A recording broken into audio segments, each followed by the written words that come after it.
ST बसच्या वाहकाला मारहाण करून त्यांच्याकडील ATM मशीन फेकून देत नुकसान केल्याची घटना नगर मनमाड महामार्गावरील झोपडी कॅन्टीन समोर घडली। संकेत सखाराम कोळेकर वय 29 राहणार शिरस मार्ग तालुका गेवराई जिल्हा बीड असे मारहाण झालेल्या वाहकाचे नाव आहे। त्यांनी दिलेल्या फिर्यादीवरून तोफखाना पोलीस ठाण्यात सरकारी कामात अडथळा निर्माण केल्याचा गुन्हा दाखल करण्यात आला। रोहित प्रकाश सोनवणे वय 34 राहणार ढवण वस्ती तपोवन रस्ता सावेडी असे गुन्हा दाखल झालेल्या व्यक्तीचे नाव आहे। कोळेकर आणि त्यांचे सहकारी चालक पोपट चंदू केंगार हे त्यांच्या ताब्यातील सांगली ते शिर्डी ही बस घेऊन नगर मार्गे जात असताना झोपडी कॅन्टीन समोर बस थांबून एका वृद्ध व्यक्ती त्यातून उतरले। या ठिकाणी बस थांबवून वृद्धाला उतरवल्याच्या कारणावरून रोहित सोनवणे याने वाहक कोळेकर याच्यावर हुज्जत घातली।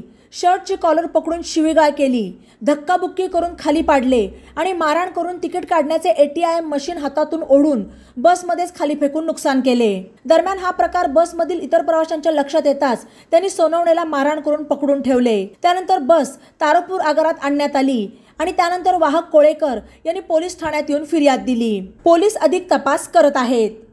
बातम्यांसाठी ई-नवा यूट्यूब चॅनलला सबस्क्राईब करा आणि बेल आयकॉनवर प्रेस करा।